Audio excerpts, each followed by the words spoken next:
American distillers are keeping a really close eye on Friday's tariff deadline, and they are hoping they might get some answers when it comes to U.S. trade policy and its impact on their industry. Well, Fox's Asher Red is at a whiskey distillery in Columbia, Tennessee, and Asher, distillers there say they just want some consistency. Well, good afternoon. Farmers and distillers say this back and forth in trade negotiations is really complicating their planning and production process. But if the U.S. can reach a deal with Canada by the end of this week, they think they might be able to get their products on Canadian shelves soon.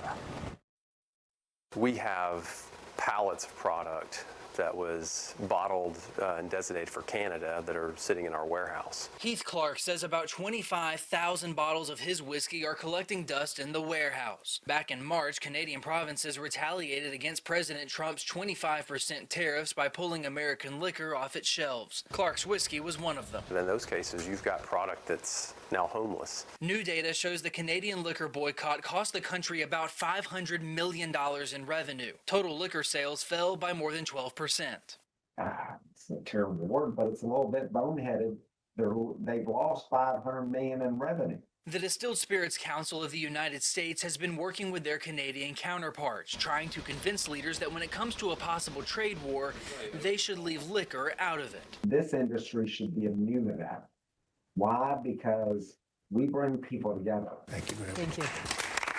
On Sunday, President Trump announced a 15% tariff on most imports from the European Union instead of the 30% he threatened earlier this year. But it's still not clear how the agreement will impact alcohol. American distillers hope it's a step toward eliminating all tariffs in the spirits industry.